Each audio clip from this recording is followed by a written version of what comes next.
दीपावलीच्या दिवशी दिवे लावणं म्हणजे यमाला दीपदान असते. यमाची मृथा नावाची बहीण होती, काळाची बहीण. तिनं सांगितलं, दादा माझ्या घरात कोणीच मरू देऊ नकोस. यमानं सांगितलं, ताई या पृथ्वीवर वाचण्यासाठी एकही नाही आला, पण तू एक काम कर. धनत्रयोदशी, नरक चतुर्दशी, अमावस्या, बलिप्रतिपदा आणि यमद्वितीया 5 दिवस सर्व दिशेला दिवे तोंड करून दिवे लावा. एरवी कोण्याही दिशेकडे दिवाचं तोंड करत नसतात. माणूस मृत्यू पावल्यावर दक्षिणेकडे तोंड, बलिपिंड द्यायचा असेल तर दक्षिणेकडे तोंड. एरवी दीपावली एक असा सण आहे, कोणीकडेही दिव्याची तोंड करा. यमाला दीपदान. या दीपदानामध्ये काळ प्रसन्न झाला आणि मृथा नावाच्या बहिणीला म्हणला, ताई ह्या दीपदानाच्या पुण्याने एकच करील, तुझ्या घरातला केस पिकल्याशिवाय माणूस. काही श्लोक तुला ढगायला लागली कळ गाणं पाठ असेल ते म्हणतो का जेवताना? फार सुंदर श्लोक म्हटले. पाणी फिरवलं. घंटा कशा करता वाजितो अजून लय घंटा येईल पत्ता नाही. एक जण म्हणला घंटा याच्या करता वाजवायची, मी आलो म्हणून देवाला सांगायचं, आणि ते झोपलेले होय. देव ज्याच्या नावानं झोपला त्याला भिंतीला टेकलेला असते. त्याच्यापुढे शेणाचा गोळा असते. 2-3 उदबात्यान म्हाताऱ्या रडायल्यात, कसे दिसायलेत बाई. मी आणलं ते तिकून आहे, मी ऐकून.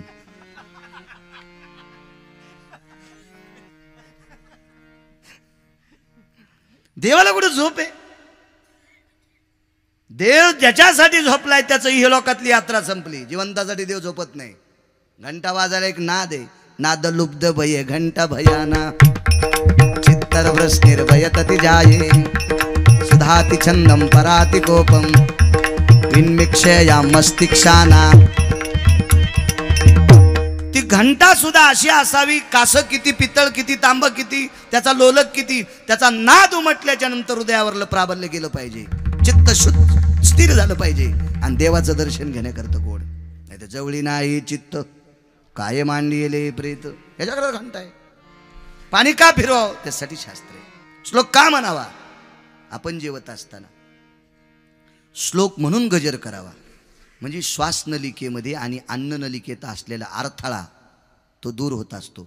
मग आपल्याला ठसका लागत नाही. हे झालं विज्ञानाचं कारण. आणि म्हणून शास्त्राची खुट्टी हाणली. श्लोक म्हणे जा. जसा मोकळा होतो स्वामीजी. श्वासनलिका मोकळी होती, अन्ननलिका मोकळी होती. फायदा आहे त्याच्यासाठी. भात अगोदर का खावा याचं सुद्धा शास्त्र आहे. पण बरीच लोक भाताच्या बोकांडीवर दुरून ठेवतात. दुर्णाच्या खालीच भात दाबला. लय दुर्ण्याला कळत नाही भात दुर्णाखाली दाबीत नसतील म्हणून. का हे पण आता भागवतकाराने सांगावं. चला पुढे सरकू. असंच लांब होतं बघा. उभाट्यावर थांबलं की रान कमी होतं. मग हा मध्ये बसला. हे श्लोक म्हणत असते त्यानं द्रोण तोंडाला लावला. एकीकडे सूर्य आणि एकीकडे चंद्र. अरे म्हणे हे आपलं नाही. तोपर्यंत सुदर्शन सोडलं तुकडे, एक राहू एक केतू. पण बेट्यावर तुम्ही आम्हा दोघांना का दाखिलं म्हणून आजही चंद्राला आणि सूर्याला ग्रहण लागते राहू केतूचं. काय शास्त्र. हे समुद्र मंथन झालं.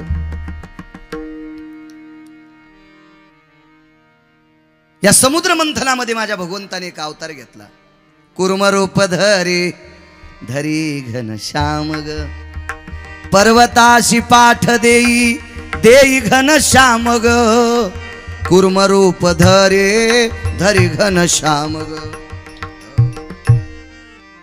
ती मंद्राचल पर्वताची रई लाईत असताना कासवाचं रूप धरलं. बायकांनी रई लावली पाहिजे. अष्टांग हलते स्त्रीचे.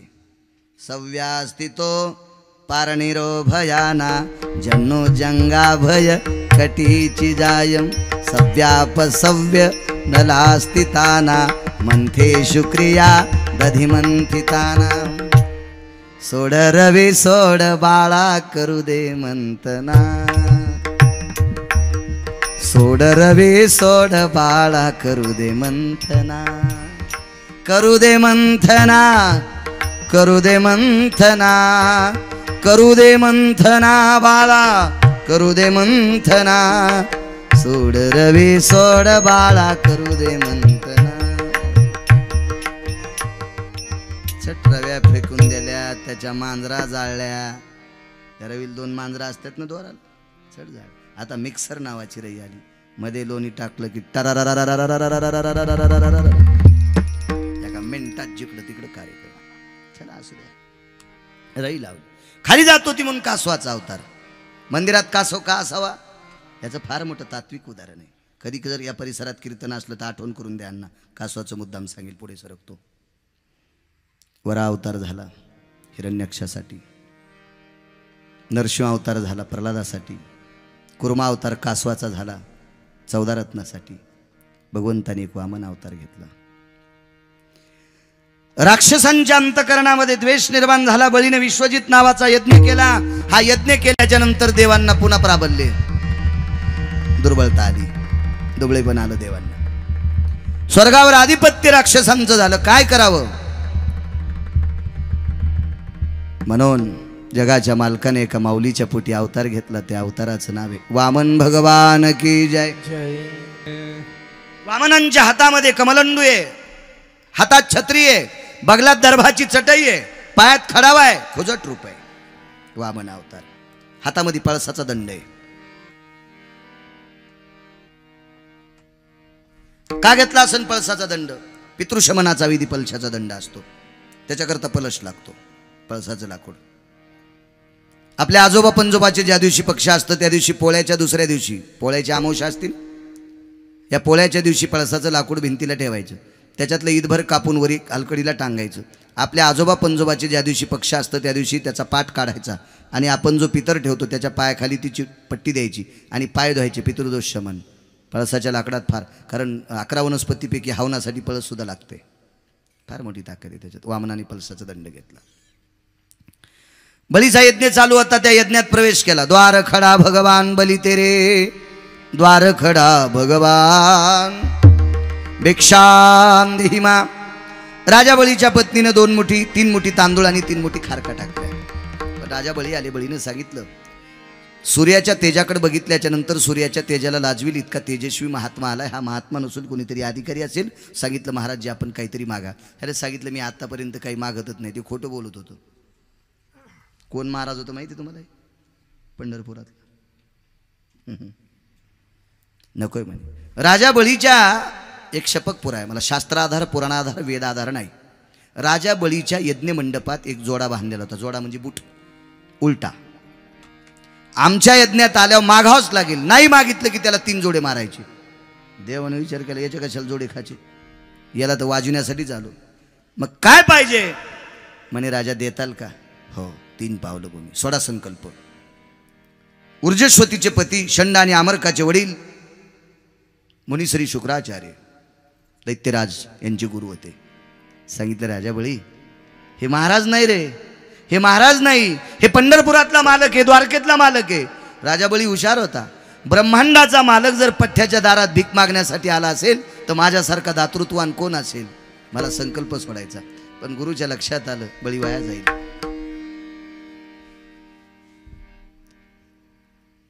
संकल्पासाठी 3 वस्तू लागतात. पाणी, तांदूळ आणि पुष्प. पाणी, तांदूळ आणि पुष्प.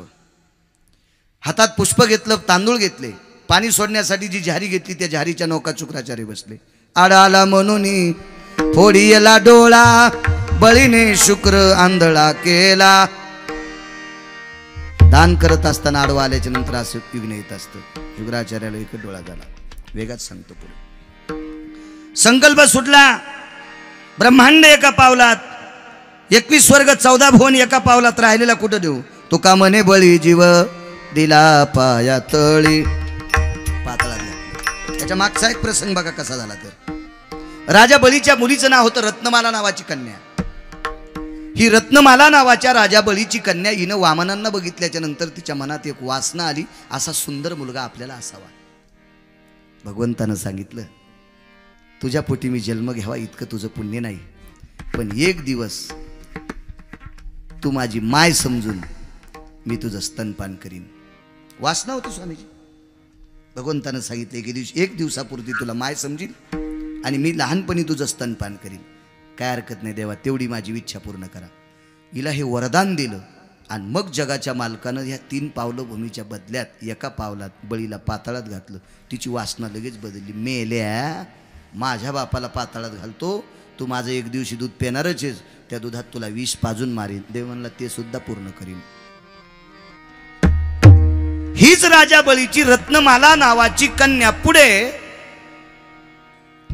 द्वापार युगात कोण म्हणून जन्माला आली? पुतना. वा.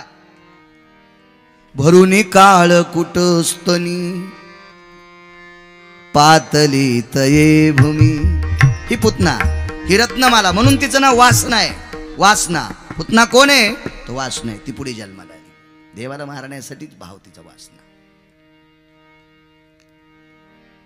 राजा बळी पाताळात ते धाटकेश्वर नावाचं भगवान शिवशंकराचं अधिष्ठान आहे. आतळ, वितळ, सुतळ, तळातळ, रसातळ, पाताळ. रसातळाच्या ठिकाणी सुंदरसं मंदिर. तिथं राजा बळी भगवान शिवजीचे भक्त. राजा बळीच्या दारामध्ये वाचमन कोण? पंढरपुरातला मालक. वाचमन. वाचमन. नारद एके दिवशी आले वैकुंठात. आईसाहेब रडू लागले. लक्ष्मी आईसाहेब म्हणले, आईसाहेब रडायला काय झालं?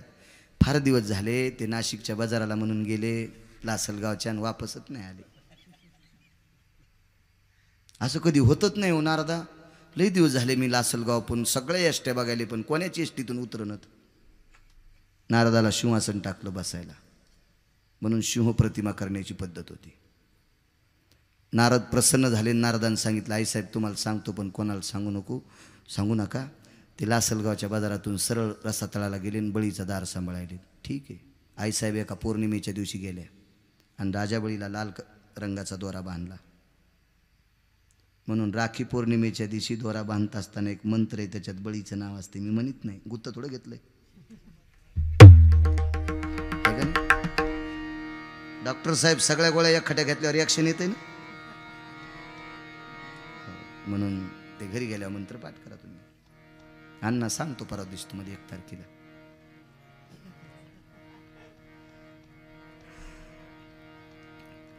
बळीला राखी बांधली स्वामीजी. ही झाली बहीण. कोण? रुक्मिणी आई साहेब थोरे साहेब. बहीण झाल्या. महाराजजी इथे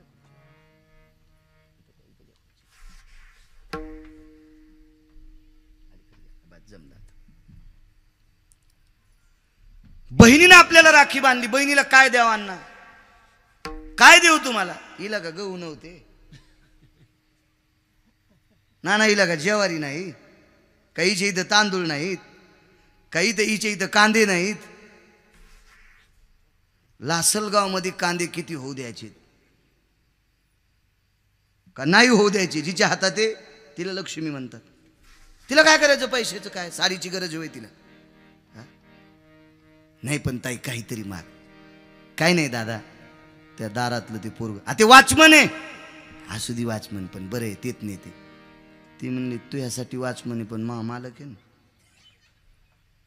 पौर्णिमेच्या दिवशी सुटला. तेव्हापासून राखी पौर्णिमेचा सण आहे. भविष्योत्तर पुराणातलं चरित्र वाचा. भागवतात बघायचं नाही. पुन्हा म्हणताल बाळ्या काही बोलव तू. हो, तुम्हाला जायचं इकडं नाशिकला आणि बसले तुम्ही औरंगाबादच्या एसटीत. तसं कसं तुम्हाला नाशिक गौसन? भविष्योत्तर पुराणातलं चरित्र बघा. राखी पौर्णिमा. मी काल बोलून गेलो. त्वष्ट्याला मारलं इंद्राने. ब्रह्मात्तेचं पातक लागलं. कमळाच्या देठामध्ये बसला. त्याच्यावर कमळाचं फुल लक्ष्मीचं अधिष्ठान. हो, इंद्रानं बहीण मानलं. ती पौर्णिमा तीच होती, म्हणून राखी पौर्णिमेचा सण आपल्याकडे आला. आपल्याकडे राखी पौर्णिमेचा सण एकच आहे. बहिणीनं राखी बांधा आणि त्याचा 2-4 हजाराला मुर्दा पाडावा. त्यानं नाही चांगली साडी घेतली की मेल्याचं माझ्यासाठी चट जळालं, तिनं असं म्हणावं. असं नाही मंजुळा. राखी पौर्णिमेचा सण याच्यासाठी नसतो. त्याच्या पाठीमागं फार तत्व आहे. काही ठेवलं पाहिजे पाठीमागं. आपण कोण्या याच्यातली माणसं आहोत, काही बघितलं पाहिजे. काय नसतं आपल्याकडे. एक जणाला विचारलं मला, महाराज दिवे काऊन लावते दिवाळीला? म्हणलं मला माहीत होतं ते उपेक्षात्मक बुद्धीने विचारायला. त्याला जर माहिती करून घेण्यासाठी विचारलं असतं ना गव्हाणे साहेब, तर त्याला पटकन सांगितलं असतं. माझ्या काय गोळ्या थोड्याच संपलेल्या आहेत. पण त्याला दाखवायचं होतं मी किती हुशार आहे. म्हणलं काय आपल्याला काय नाही. तुम्हाला माहीत नाही महाराज काय झालंय. अति थंडी वाढली आणि सगळ्यांनी छतावर दिवे लावले की थोडी उष्णता वाढते आणि थंडी निघून जाते. वारे वा, बहादर आहे सुंबळ्या तू. तुला मेल्यावर मंदिरात मीठ लावून ठेवू म्हणजे कायमस्वरूपी तुझा आदर्श घेत जाऊ. दीपावलीच्या दिवशी दिवे लावणं म्हणजे यमाला दीपदान असते. यमाची मृथा नावाची बहीण होती, काळाची बहीण. तिनं सांगितलं, दादा माझ्या घरात कोणीच मरू देऊ नकोस. यमानं सांगितलं, ताई या पृथ्वीवर वाचण्यासाठी एकही नाही आला, पण तू एक काम कर, धनत्रयोदशी, नरक चतुर्दशी, अमावस्या, बलिप्रतिपदा आणि यमद्वितीया 5 दिवस सर्व दिशेला दिवे तोंड करून दिवे लावा. एरवी कोण्याही दिशेकडे दिवाचं तोंड करत नसतात. माणूस मृत्यू पावल्यावर दक्षिणेकडे तोंड, बलिपिंड द्यायचा असेल तर दक्षिणेकडे तोंड.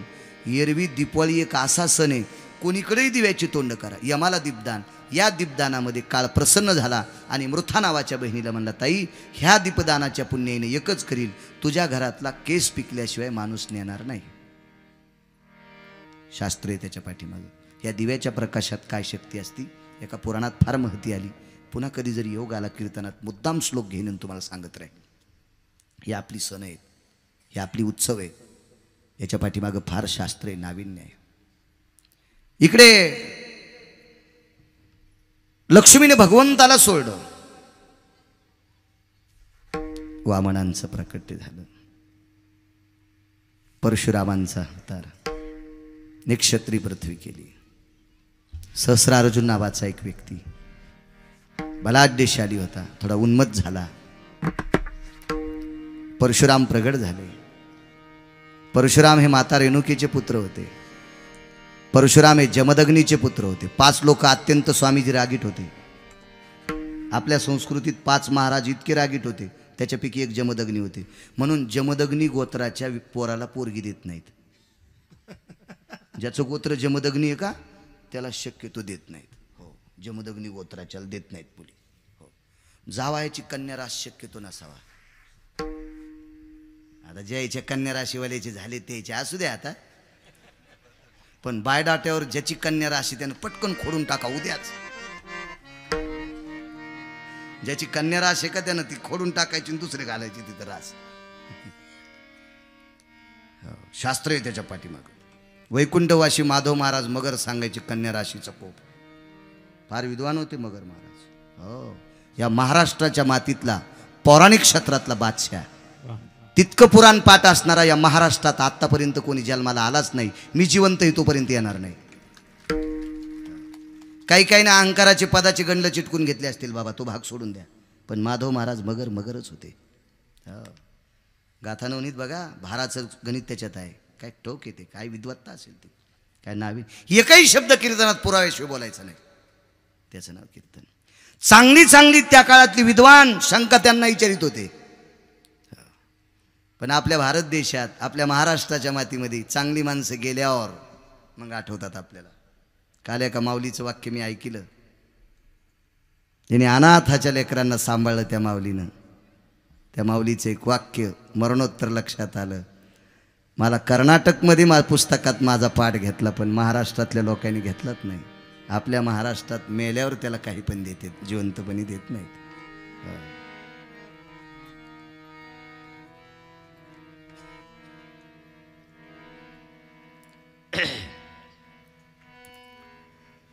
असो,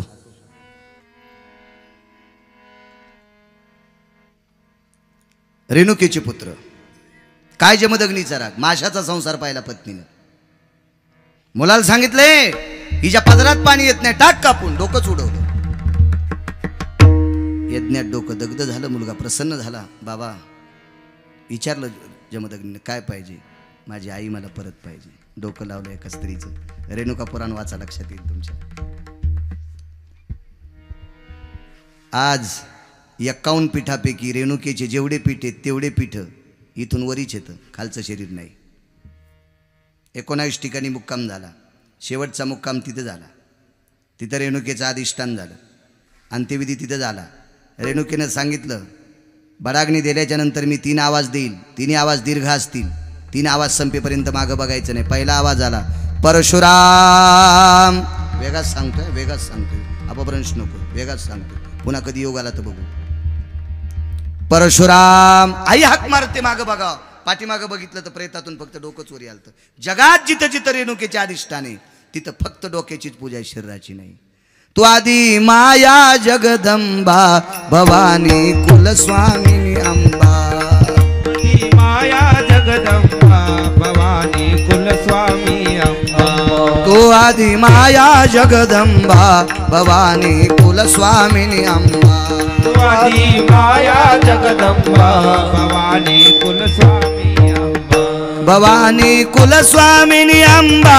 भवानी कुलस्वामिनी अंबा. भवानी कुलस्वामिनी अंबा. भवानी कुलस्वामिनी अंबा. तू आदी माया जगदंबा भवानी कुलस्वामिनी अंबा.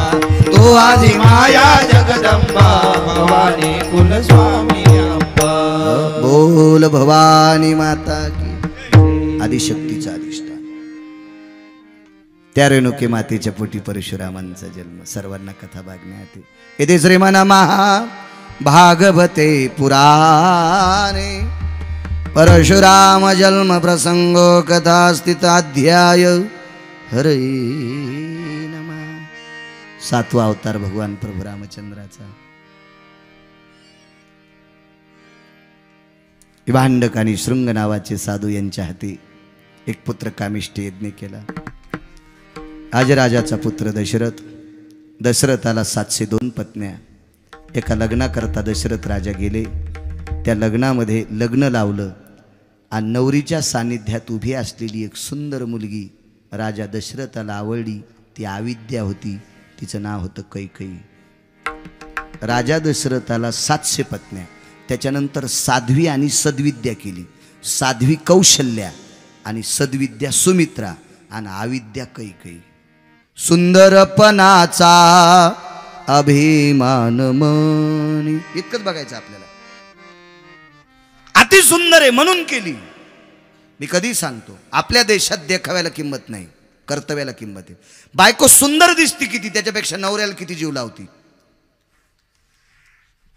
ती इतकी सुंदर आहे की घरात लाईट लावायचं काम नाही, इतकी सुंदर आहे. पण पपेश बापाला म्हणली पिठलं चपाती तुम्हीच करा आणि मला वाढा. काय करायचे अन्न. नदीचं पात्र किती मोठं आहे त्याच्यापेक्षा पाणी किती आहे. जमीन किती आहे त्याच्यापेक्षा उत्पन्न किती आहे. मंदिर किती मोठं आहे मूर्ती कोणाची आहे सांग. झाड किती मोठे आहे आंबे किती लागले ते सांग. कर्तव्याला किंमत आहे, देखाव्याला किंमत नाही आपल्याकडे. माळी किती गळ्यात घातल्यास त्याच्यापेक्षा आचरण किती चांगलं आहे ते सांग. माळी तर नाटकातली माणसं पण घालते. एके दिवशी बोलून गेलो तुम्हाला. जेव नाटकात महाराज होता तेच कोंबडीच्या अंड्याची ऍडव्हर्टाईज करतो इकडे येऊन. नाटकात त्यानं महाराजाचं पार्ट घेतलंय आणि त्यानंच कोंबड्याच्या अंडीची ऍडव्हर्टाईज करावं. हे नाटक असते. परमार्थात नाटक जमत नाही. कधी कधी नाटकात बी नाटक जमत नाही. एके दिवशी बोलून गेलो. आमच्या इथला एक माणूस नाटकात मारुती झाला. स्वामीजी त्यानं नाटकात मारुतीचं पार्ट घेतलं. आधी 113 किलो वजन होतं. बायकोची लाल साडी फाडी, अर्ध्या फाडीची लंगुटी, साडीची लंगुटी आणि अर्ध्या साडीची शेपूट. काय अण्णा नाटक रंगलं. नाटक रंगात आलं. पोरग स्टेजवर पळत गेलं. बाबा मला दुसरा मुलगा झाला, आईचं शिजर झालं, नाशिकला नेले 50,000 पाहिजे. घेतली मारुतीची शेपूट उपसून. मारुत्या दवाखान्यात नाशिकला 50,000 घेऊन. अहो नाटकात नाटक जमत नाही डॉक्टर साहेब. नाना तर परमार्थात नाटक जमन का. परमार्थात ज्यानं नाटक केलं त्याच्यात लावण्याच आणतंय. हिला नाही नाटक जमत. कारण का जमत नाही. त्यानं प्रत्येकाजवळ 2 माणसं ठेवलेत. नाटकी असो कोणी असो. चित्रंगुप्ता भय व्याप्तेना कर्तव्याति भय अनिष्ट कर्मो नष्ट कर्म भय जायन्ते. चित्रं गुप्तं भय जायन्ते. चित्रं गुप्तं भय जायन्ते. चित्रं गुप्तं भय जायन्ते. चित्र आणि गुप्त त्यानं बिना पगारीची माणसं ठेवले. अंधारात होते उजेडात होते पुण्य, अंधारात पाप. तू उजेडात कर अंधारात कर कुठेही कर. हे हाल बसले. हा मुद्दा आठवला. माणसाने दिवसा असं काम करावा माणसाने दिवसभर असं काम करावा, ते काम केल्याच्या नंतर संध्याकाळी नाना आनंदानं झोप लागावा, असे काम करायचे. माणसानं रात्री असे काम करायचे, असे काम करायचे की दिवसा कोणाच्या पुढे गेलं की तोंड लपवायचं काम नाही पडलं पाहिजे. दिवसा असे बेकार काम करायला येशी लावली चौकून तरी झोप येईन. रातच्या इतके बेकार काम करायला की कोणाला तोंड दाखव वाटन.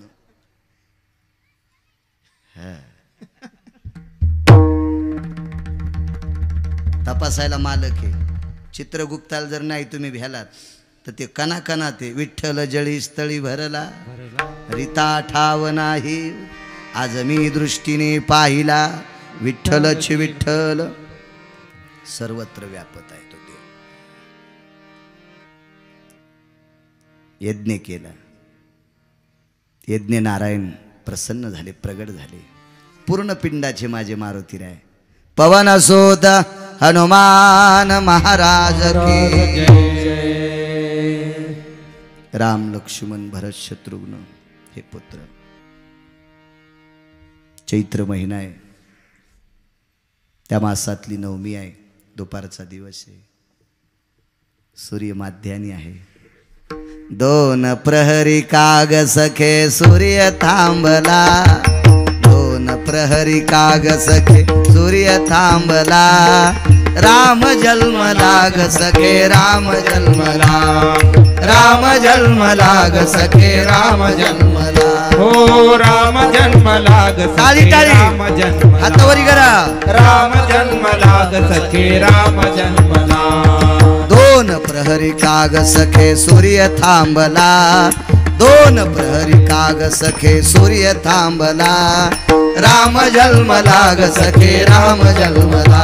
हो राम टाळी टाळी सखे राम जन्मला. हो राम जन्म लाग सखे राम जन्मला, राम जन्म लाग सखे राम जन्मला. प्रभु रामचंद्र भगवान की जय. रामप्रभूच्या जीवनात अनिष्ट ठरली आहे काही. खूप विस्तारपूर्वक जन्मप्रसंग. कैकेयी इतक्या नालायक स्त्रीची कन्या होती. आईनं आपल्या मुलीला चांगले संस्कार लावायचे. याच्या अलीकडचं वाक्य सांगतो, आईनं चांगलं वागायचं म्हणजे मुलगी चांगलं वागत असती. वडील जे जे करीती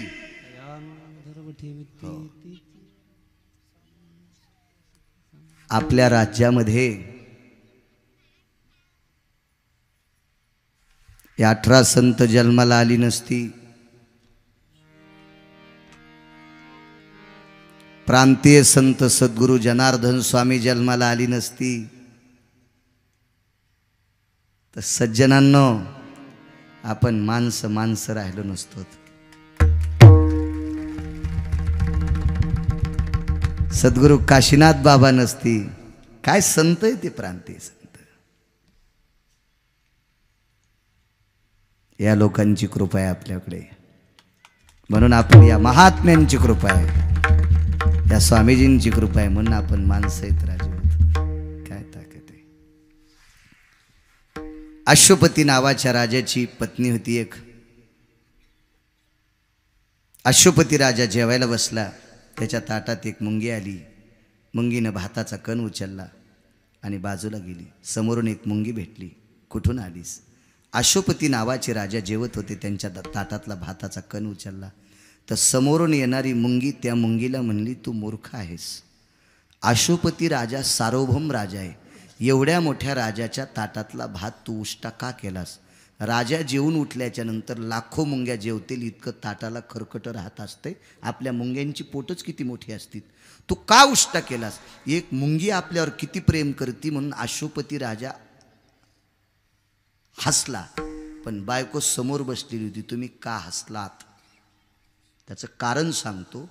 अश्वपती राजाला कीटकाची, प्राण्याची, मुंग्याची भाषा डिके नाना कळत होती, पण त्याचा अर्थ दुसऱ्याला सांगितला की तो स्वामीजी मरत होता.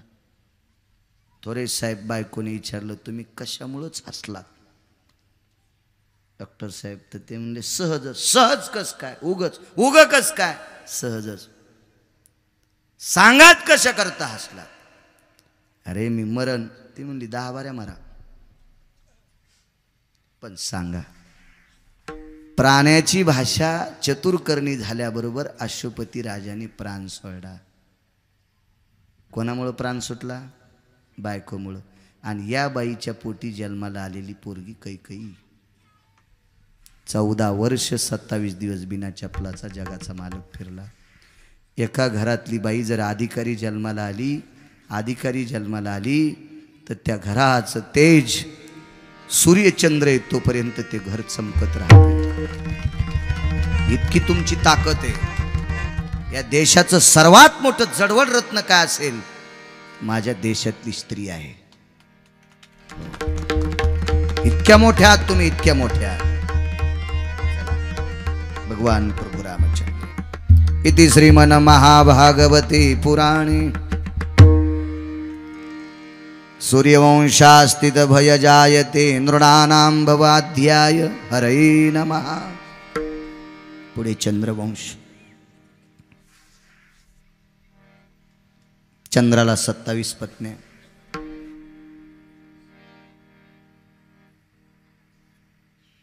तरी पण चंद्राने नालायकपणा केला. कोण चंद्र माहिती आहे? 14 रत्नापैकी एक रत्न होता चंद्र. 27 पत्न्या, 60 कन्या होत्या एका व्यक्तीला. त्याच्यातल्या 27 एकट्याला यायला दिल्या.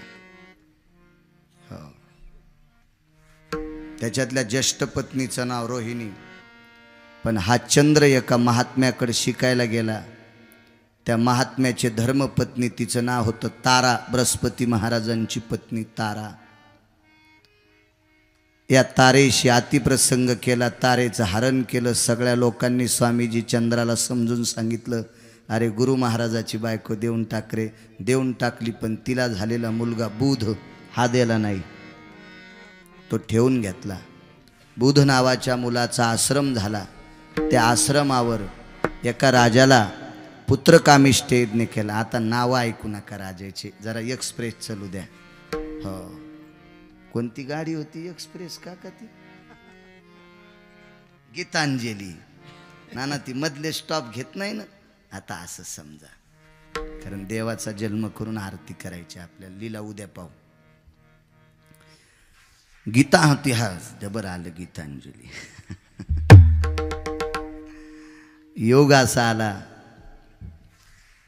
त्या राजाला मुलगा पुत्रकामिष्ट यज्ञ केला. पण कलावा सोडणारा यज्ञातला व्यक्ती होता. त्याला सांगितले मुलीच्या नावानं संकल्प सोड. झाली पोरगी.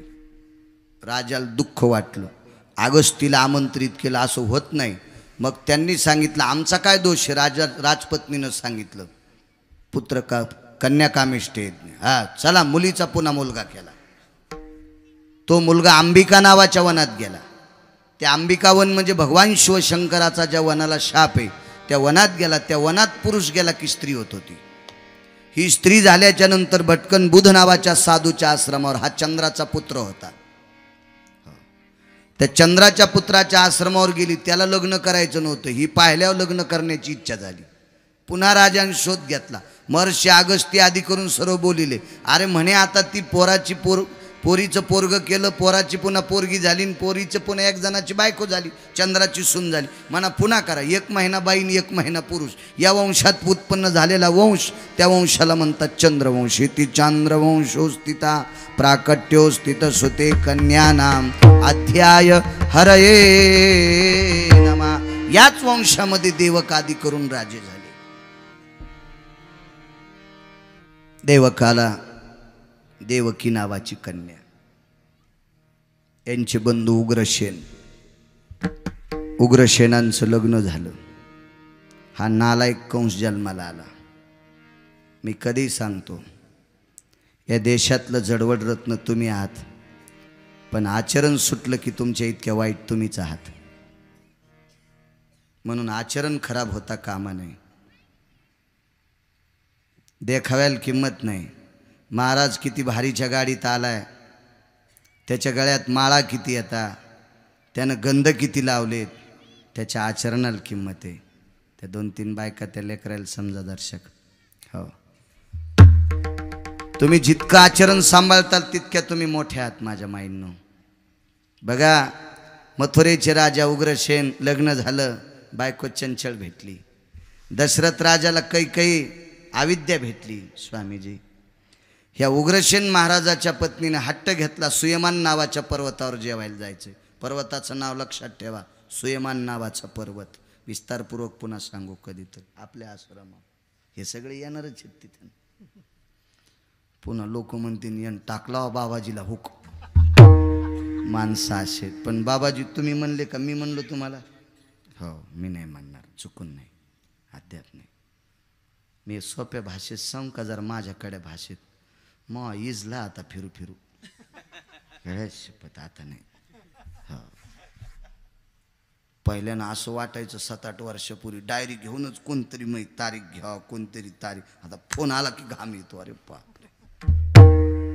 पुन्हा त्यातली त्यात काल नानानं लोखंडाचा हुक टाकला शेवटच्या टप्प्यात. योग असा आला, त्या सुयमान नावाच्या पर्वतावर जेवायला एकटीच निघाली 2-4 महिला घेऊन. सुयमान नावाचा पर्वत इतका सुंदर, फार सुंदर. त्याचं वर्णन चैत्रवनासारखं आहे, मधु नावाच्या अरण्यासारखं आहे. त्या वनात बसल्याच्या नंतर द्रुमिल नावाचा राक्षस वरून चालला. त्यानं उग्रसेन महाराजांची पत्नी पाहिली. मायावी राक्षस होता.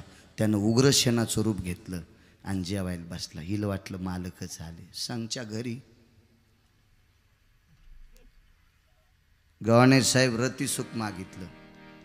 रतिसुख मागितल्याच्या नंतर 2 कारणानं कळालं. महाराज अण्णा ते महाराज दुपारी होते ना आपल्या संग. 2 कारणावरून लक्षात आलं, बनकर अण्णा हे आपले पती नाही. तू कोण? कस्तया स्थितायं त्वं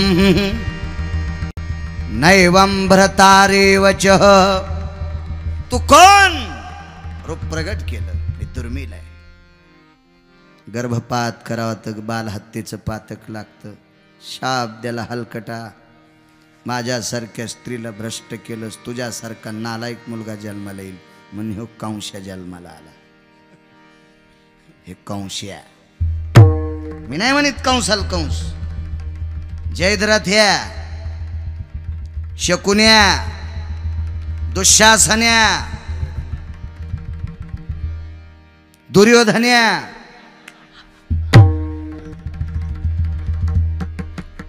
मोठी भाऊजाई आई समान असते. आई समान भाऊजाईला नानाजानं मांडीवर घेतलं तो हलकट दुर्योधन आहे. हो, मोठी भाऊजाई आई समान असते म्हणून हे दुर्योधन आहे. कोण शकुनी? सांगितलं तुम्हाला त्या दिवशी. सख्या बहिणीच्या पोरायला पत्ते खेळायला लावले.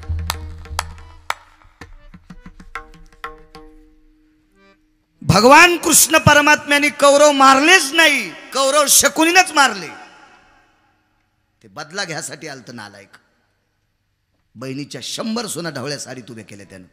हे शकुनी आहे नालायक. रावणाला प्रभू रामचंद्रानं मारलंच नाही, त्या तुटलेल्या नाकाचीनं मारलं. अहो 80,000 बायका होत्या तरी म्हणली दादा मला एक वहिनी आण. आणि सीता आणायला लावली ह्या तुटलेल्या नाकाचीनं स्वामीजी सीता. म्हणून रावणा वाजला तो रावण. त्यानं बी कशालीच आहे का? या बा फुकट खाणारे माणसं घरी ठेवायचे नाही बरं नाना. स्वामीजी जो आश्रम झाडीत नाही का त्याला आश्रमावर ठेवायचं नाही. हो, आश्रमाचं मागचं भितड पाडीत ते एका दिवशी. रघुनाथ बाबा तुम्हाला बी सांगायलो, तुमचं लय जरा गरीब काम आहे.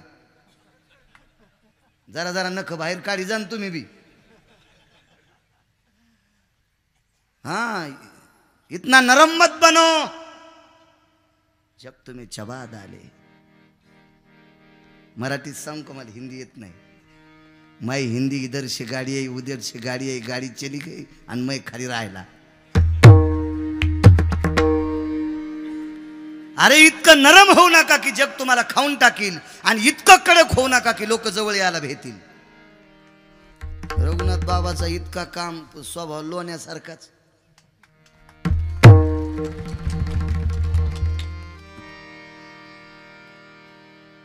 स्वामीजी फुकट खाणारी माणसं जवळ सांभाळले की पत्राच्या वाशे नाले मोजितीत, झोपड्याचे वाशे मोजितीत, जीनच्या पॅन्टीवाल्याला वाशे कळत नसते.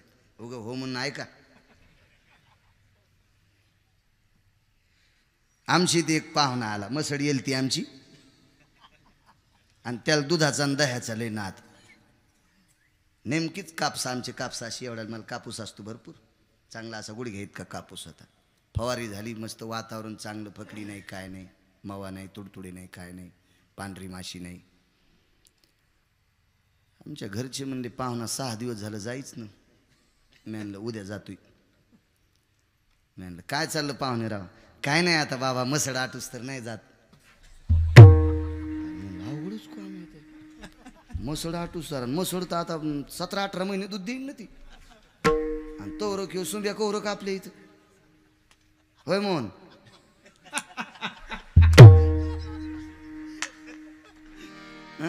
2 तारखेला 1 वाजला की इथून जावं लागतं. काकानं सोय केली चांगल्या घरी, म्हणजे तिथंच राहत असते तोय. हे उद्या कांदे निसायला ठेवते ना आपल्याला,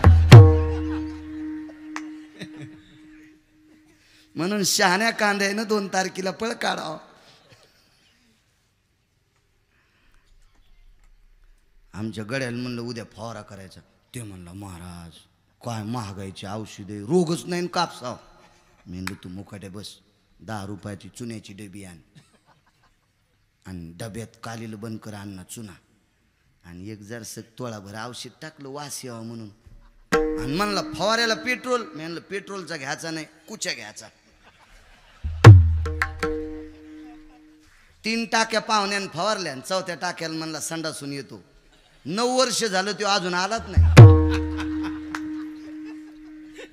इतका कसा संडासला बसला काय माहित, कुंभकर्णाचा चुलता होता का काय माहित, पुन्हा नाही आला. हे फुकटचन बा.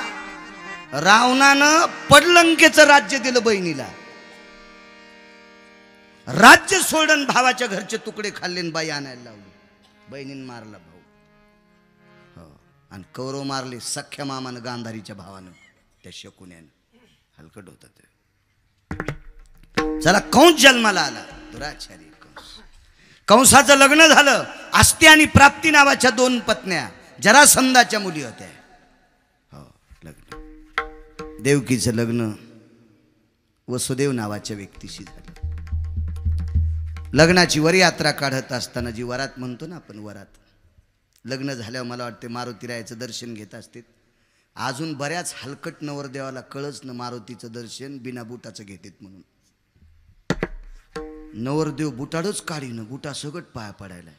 अरे त्यानं रावणाचे तंगडे हाणलेत मामुल्या. ते गुडघ्यापासून पाय तोडीन तो मारुती, येड्यावानी काऊन करतो. आणि त्याच्या संग ती बी येडी, त्या इती तासाच्या चपला, ते शालन तेन, ती वडणीन तेन, तशीच चालली मारुतीकडे. मी म्हणलं मंजुळे मरशीन बराशीत पडून.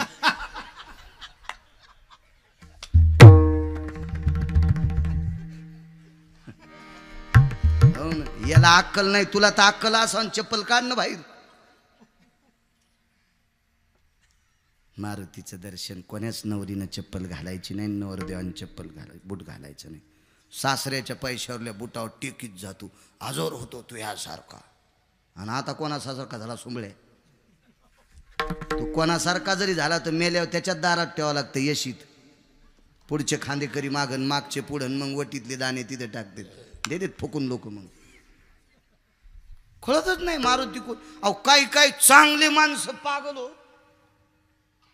गडबडीत आटोनं जायचं असं ना, उभं कर, त्या ऑटोवाल्याला म्हणतो उभा कर, उभा, चल चल. आणि याच्या हातात बिडी असती.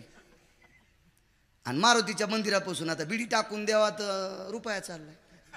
बिडी अशी मागून धरी तू जय मारुती राय. अरे ज्यानं रावणाच्या मिशा जाळ्या तो धोतर मागून जळण सुंबळ्या. कशाला मारुतीला बिडी मागून दाखवतो सुंबळ्या. अरे टाक ना ती बिडी खाली. येडाय कधी मारुती, ज्यानं प्रभू रामचंद्राचा संसार मोड्याला जाग्यावर आणलाय. राम जी के साथ हनुमान नहीं बोते, राम जी के पूरे कभी काम नहीं होते, राम जी के पूरे कभी काम नहीं। चला इकडे त्या लग्नामध्ये आकाशवाणी झाली, हिच्या पोटी जन्माला 8वा बालक तुझा शत्रू। सर्वांना कथा बघण्यात आहे, फारच ऐकायचं असेल तर 2 तारखेला काल्याचं कीर्तन आहे, आणि काल्याच्या कीर्तनासाठी दुपारी 10 ते 12 काल आहे। तुम्ही म्हणताला आता इथं शिवाजी काकानं जागा काय केली असेल, ही सगळी जागा झाकून निघणार आहे, मंडप होणार आहे, सावली होणार आहे। उन्हात कशी बसवायचं तुम्हाला? हो, तुम्ही उन्हात मी कसा इथं राहीन, तुम्ही सावलीत मी पण सावलीत, सुंदर मंडप होणार आहे। काल्याचं कीर्तन सोडायचं नाही कोणी। चिंतन कृष्णाचं सांगायला बाळू आहे काला, मग काला पपेची माय ऐकायची नाही, तुम्ही कशी ऐकते? बरेच लोक म्हणते काल्याला मी आहे, ह्या मोहा काला आहे, तो हा काला कसा, तो हा सारा कालवाच झालाय। आमचा कालवा कोण ऐकायला? काला कृष्णाचा आहे, सांगायला बाळू आहे गिरगावचा। घेऊन या खटगे माराय धावला, हात धरला, पुरुषार्थ होता वसुदेवाकडे, कशी बायको मरू द्यावा, अक्षिदा पडल्यात आपल्या तिच्यासोबत, अंतरपट सुटलाय नका म्हणते। मग बंदी शाळेत टाकलं, मुलगा झाला पहिला, आनंद उत्सव साजरा केला देवकीला पहिला मुलगा झाल्या। पण तिथं 6व्या क्रमांकाचे स्वामीजी संन्याशी पोचले, त्या संन्याशाचं नाव देवर्षी नारद। आणि नारदानं सांगितलं कंसा कसले पेढे येतं, मला भाचा झाला, मी मामा झालो। नारद हसले, तर कंस म्हणला तुम्ही कसं काय हसले? नारदा, अरे शत्रू जन्माला आल्यावर कुठं आनंद उत्सव साजरा करीत असते? तर कंस म्हणला देवकीला 8वा मुलगा झाल्यावर मला मारणारे। तर नारद किती हुशार होते पा। नारद म्हणले कंसा 8 मुलं देवकीला झाले, तर लहान्यापासून जर एक धरलं तर पहिला 8वा, आणि पहिल्याला एक धरलं तर 8वा। मग कोणी कोण मोजते त्याचा मेळच नाही ना। हे कंश पळाला, धरलं पायाला की आपटीलच। पुण्य सारावया भेटे देवरूसे, नारद प्रगट झाले, याचं पाप वाढवायचं होतं। चला, एक जणाने विचारलं संन्याशानं असं सांगावं का? स्वामीजी, त्या संन्याशाचा दोष नव्हता, हे देवकीचं पाप होतं एका जन्मातलं। देवाची आई असेल तरी एका जन्मात 6व्या जन्मात पाप केलं, म्हणून तिचे 6 लेकर मरणार होते। 6ही मार काय पाप केलं? पुन्हा कधी योग आला माफ करा। प्रारब्ध क्रियमान संचिताचा भोग, भोगिल्याची भोग तो न सुटे। पुन्हा जर कधी योग आला तर मुद्दाम हाच अभंग घेईल आणि देवकीचं चरित्र सांगेल, काय पाप होतं मागचं। हो,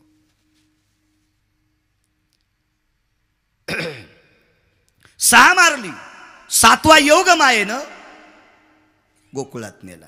वसुदेवाला 12 पत्न्या होत्या। 10 वाजले नाना नाही का?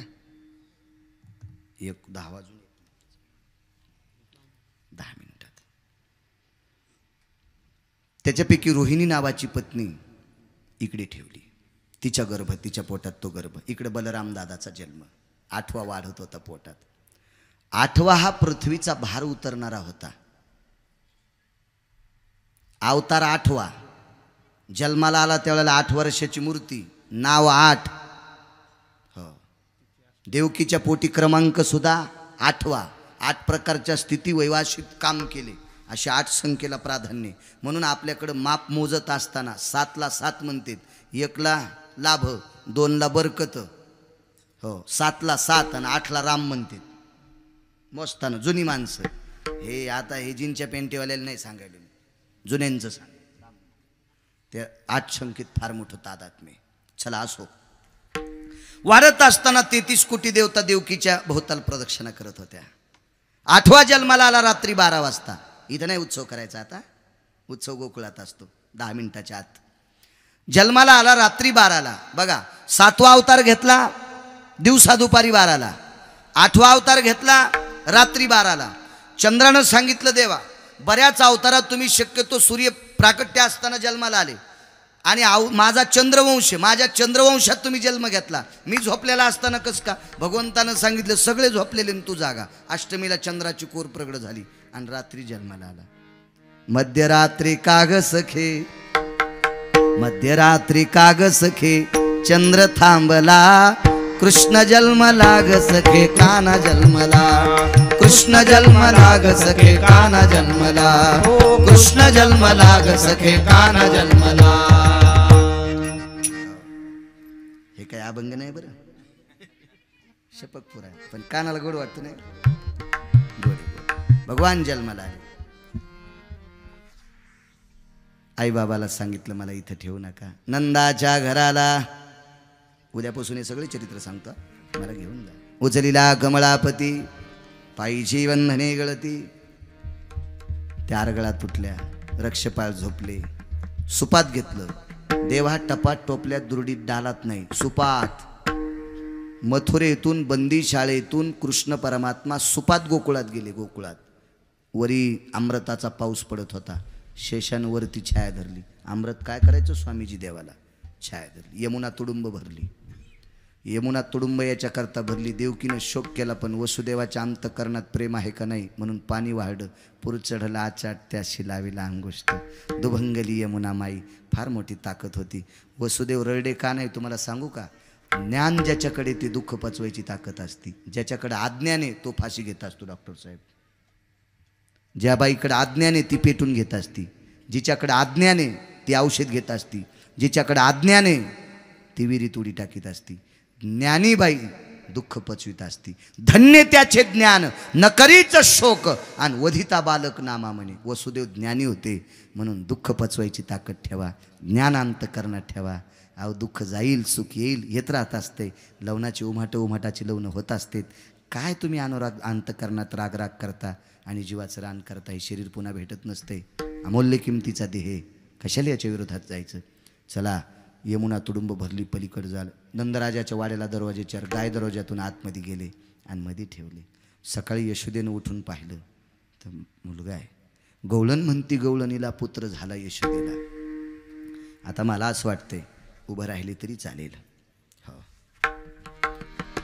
भगवान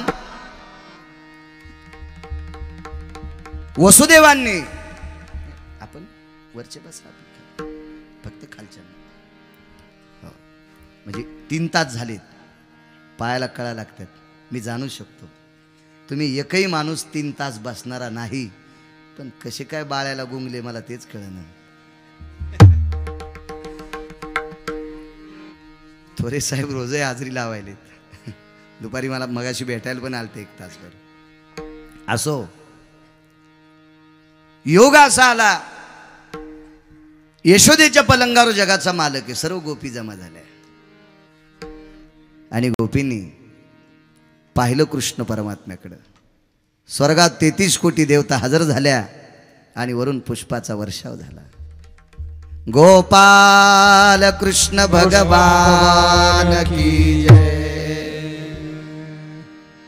पुष्पाचा वर्षाव झाला. गोपीनं कृष्णाला पाळण्यात घातलं. झुलने में झुले नंदलाल, झुलावो रे सजनी. झुलने में झुले नंदलाल, झुलावो रे सजनी. झूला झुलावो पालना ही लावो, झूला झुलावो पालना ही लावो. झुलने में झुले नंदलाल, झुलावो रे सजनी. झुलने में झुले, झुलने में झुले.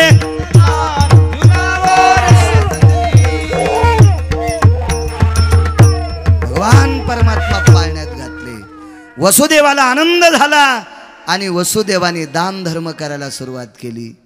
नंद घर आनंद भयो, टाळी टाळी. नंद घर आनंद भयो जय कन्हैया लाल. नंद घर आनंद भयो जय कन्हैया लाल की. नंद घर आनंद भयो जय कन्हैया लाल की. हाती दिने घोडे दिने दिने दिने पालखी. हाती दिने घोड दिने दिने दिने पालकी. हाती दिने घोडा दिने दिने दिने पालकी. हाती दिने घोडा दिने दिने दिने पालकी. नंद जी को पुत्र भयो जय कन्हैया लाल की. नंद जी को पुत्र भयो जय कन्हैया लाल की. नंद जी को पुत्र भयो जय कन्हैया लाल की. नंद जी को पुत्र भयो जय कन्हैया लाल की. नंद घर आनंद भयो, आनंद भयो. नंद घर आनंद भयो. नंद घर आनंद भयो. नंद नंद घरानंद भयो नगरानंद भयो नंद जी को पुत्र भयो जय कन्हैया लाल की नंद जी को पुत्र भयो जय कन्हैया लाल की नंद जी को पुत्र भयो जय कन्हैया लाल हा हा भयो जय कन्हैया लाल की नंद जी को पुत्र भयो जय कन्हैया लाल नंद जी को पुत्र भयो जय कन्हैया लाल भगवान गोकुळीच्या सुखांत पार नाही लेखा बाळकृष्ण नंदा घरी आनंदल्या नरनारी आनंद उत्सव त्या गोकुळात एवढा आनंद की सीमा नाही त्या आनंदाला याच भगवंताला बघण्यासाठी माझे भगवान शिवशंकर आले योगी दिसतो विचित्र त्याला तीन नेत्र चर्म वेगळे नाही वस्त्र मनवे तुझा मित्र बाळा जो जोरे कुलभूषणा निजबा नारायणा बाळा जो जोरे भगवान परमात्म्याचा जन्म प्रसंग झाला कृपया आरती झाल्याच्या नंतर ज्या महिलांना पाळणा येतोय त्यांनी देवांना हळीत कुंकू द्यायचं आणि पाळणा म्हणायचा आता आरती तोपर्यंत नाना थोडंसं निवेदन द्या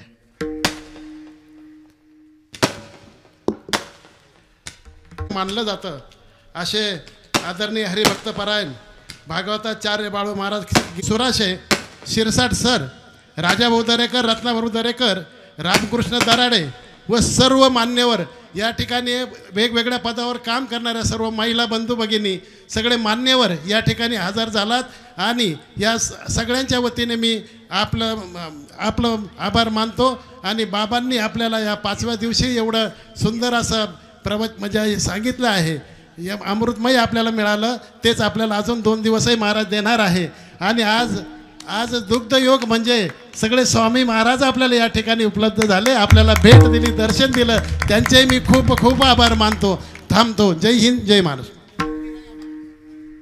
महाराज जय हो जय श्री भागवता आरती करो तुझा भगवंता जय हो जय श्री भागवता आरती करो तुझा भगवंता श्री सुख मुनीने परम भक्तीने नाना परीने गायले जा